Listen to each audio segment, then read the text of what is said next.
I'm horrified by the events. Horrible weather events happen in the United States and elsewhere. There's not a ton we can do about it in all circumstances. You know, we have a better chance of predicting sometimes earthquakes, sometimes hurricanes in particular. Flash flooding seems to be a problem for us. They can predict big rains, and in this particular circumstance, unfortunately, the big rains met very, very dry ground, which I initially thought would be better, but no, I've since learned it's worse because I guess slightly wetter ground can absorb the water better. It's just more absorbent, whereas dry land, like they were seeing in Texas, they said it's like concrete. So nothing gets absorbed, and the flash floods can quickly turn a river into what's more like an ocean raging through, you know, campgrounds. But I cannot believe the ghouls, again, on the left and in the media, who think the most important thing right now is to make sure Trump gets blamed. Your thoughts? It's a profound evil because it's a profound tragedy. I have a lot of experience with rivers. I'm a lifetime fisherman and rafter, and you cannot describe the power that a river has, even at a low level, the way it can reduce you instantaneously to helplessness, the way it can carry you off as if you were nothing, as if you were a twig just being carried away on the tide. These tragedies are going to happen. They always have happened, and they're going to continue to happen. And they're really, really hard for the human heart to encompass, you know, especially, maybe especially if you have faith and you want to trust in God. These are the moments that try that faith, that try that trust, because it's hard to understand why these things happen in the world. It's just incomprehensible, and the human heart can't handle it. There's always an urge to look for someone to blame or something to blame, something that could have been fixed, something that could have prevented it. And there's always something that you can find that people did wrong, because people always are imperfect and they always do things wrong, and nobody can come up with an answer to the power of nature. It's just something that is beyond us. To take advantage of that absence, to take advantage of that emptiness that we feel, that need to find make some kind of sense out of what doesn't make sense, to find some kind of soft place to land in this tragedy, to sell your particular political point of view is actually wicked to the point of evil. Evil is a word I don't like to use, but you can't help. But when you look at a guy like George Stephanopoulos, who was hired for his place at ABC solely from his experience of silencing women who said they had been abused by Bill Clinton, who has remained at that level of morality throughout his reporting career, as far as I'm concerned, to stoop to that level. Dana Bash did it too at CNN.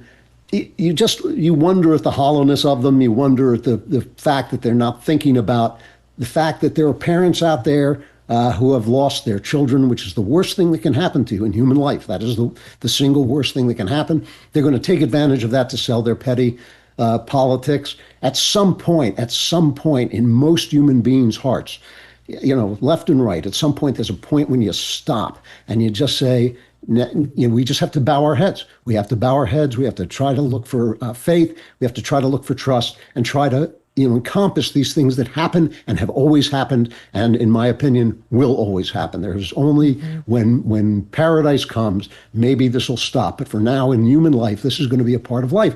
And to take advantage of that, whether it's a school shooting or some kind of other act of human evil, or just this really, which is more comprehensible than these natural events that take people we love away, and as you say, take the most helpless and most beautiful and most beloved among us away. To take advantage of that for your political purposes is just as base as it's possible to be. I can't understand it exactly, except to say that if you find yourself doing something like that because of your political philosophy, change your political philosophy. It's time to really repent and turn your mind around in another direction. This is what tragedy is like. It really does bring out people's characters. And I think the people who run these news media outlets should take a look at the characters that have been exposed and do something about it.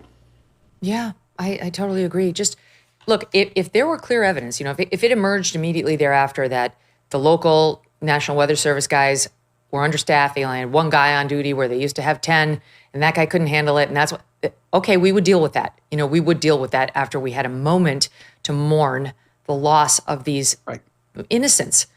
However, the information is exactly the opposite. What we know now is that the National Weather Service, I'm just going to walk you through it, provided over 12 hours of advance notice, via the flood watch and over 3 hours of lead time for flash flood warnings with escalated alerts as the storm intensified. The main problem seems to have been it all happened overnight.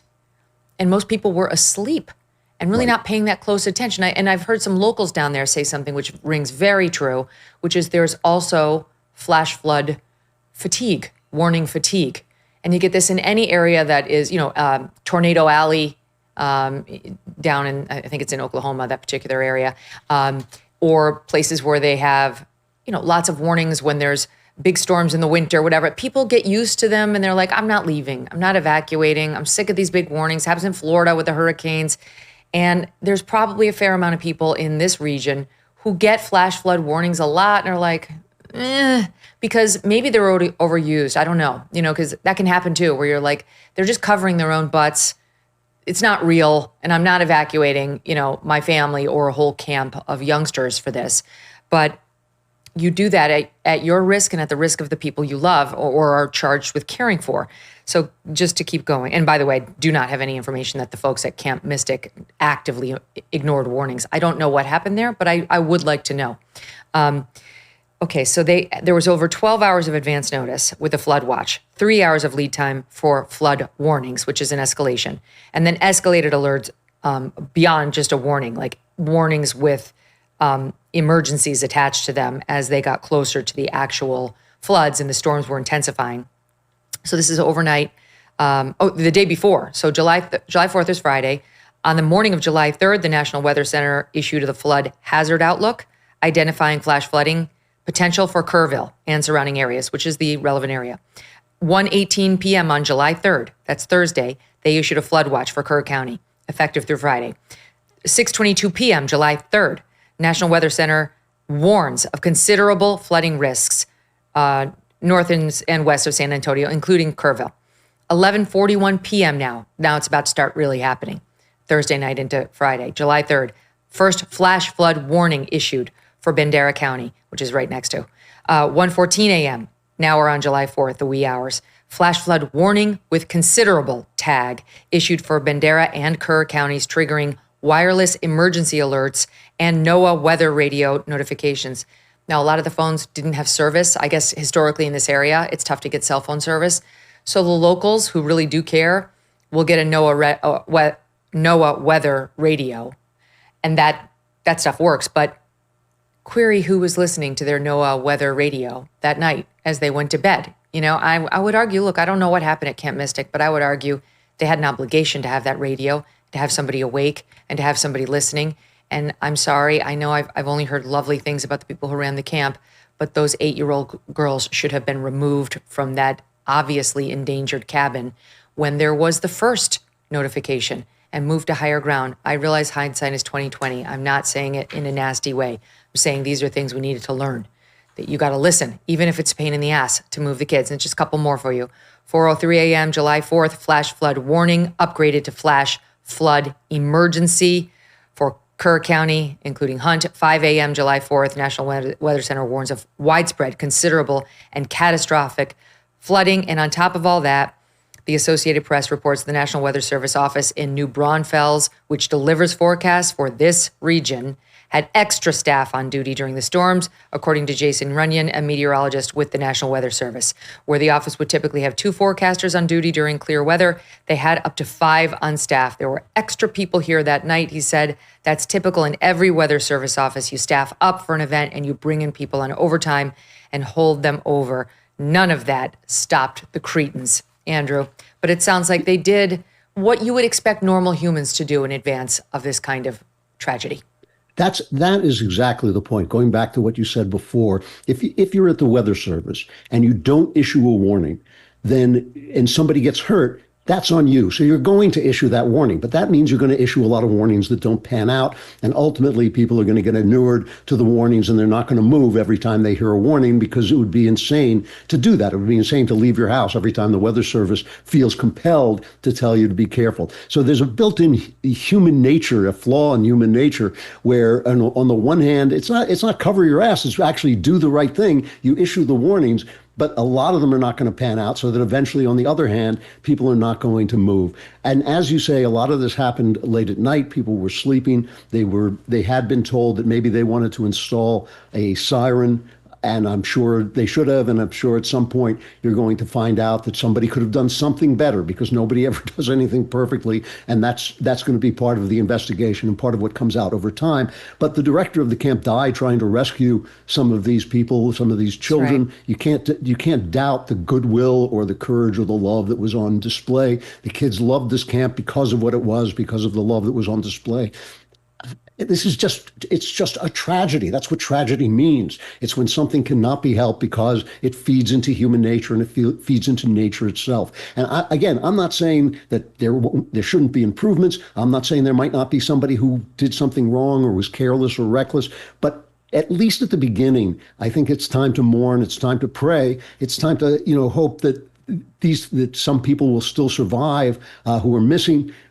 And there will be time to do this investigation. I understand that we live in a minute by minute news cycle, but still, all the same, I think it is one of my least favorite things about the American news media is the search to use tragedy to push forward an agenda, when the first thing should be to take in the scope of the tragedy, support the guys, the Coast Guard and the police and the first responders who are out there trying to rescue people. That's seems to me the first order of business. And then, yes, we have to look into what went wrong and what can be made better without wrapping people in so much safety that they can't live. There's always going to be room for tragedy. There is always going to be room for even this kind of unimaginable terror and tragedy. And I think that that's something that America just hasn't seemed to get used to. It hasn't seemed to be able to teach itself that, yes, at some point, sometimes you just bow your head and weep, because that's the only thing you can do. Again, there will be investigations. There may be things they find that can be improved, but it does not seem to me some kind of act of massive malfeasance by the government or by anybody else. It just seems the absolute power of nature to carry things away when it decides that that's what it's going to do. Nature, the earth can, as George Carlin once said, the earth can shrug us off like a dog shrugs off fleas. That's how powerful it is, and that's what we were witnessing in this flood. Since President Trump was sworn in, his administration has made enormous progress at a breakneck pace. But don't forget, while they're moving mountains for the good of the nation, you've got your own personal savings to worry about. And one of the best ways to look after your savings is through diversification, particularly with gold, like from Birch Gold Group. In the past 12 months, the value of gold has increased by 40%. OMG. Central banks continue to bolster demand for gold by buying in record quantities. Global instability and tension is high, and Birch Gold makes owning physical gold extremely easy. Easily convert an existing IRA or 401k into a tax-sheltered IRA in physical gold, or buy some to store in your home safe. Just text MK to the number 989898, and Birch Gold will send you a free info kit on gold. There's no obligation, just useful information. With an A+ rating from the Better Business Bureau and tens of thousands of happy customers, take control of your savings today. Text MK to the number 989898. Thanks so much for watching. If you like what you just saw, hit the subscribe button for more clips and full episodes.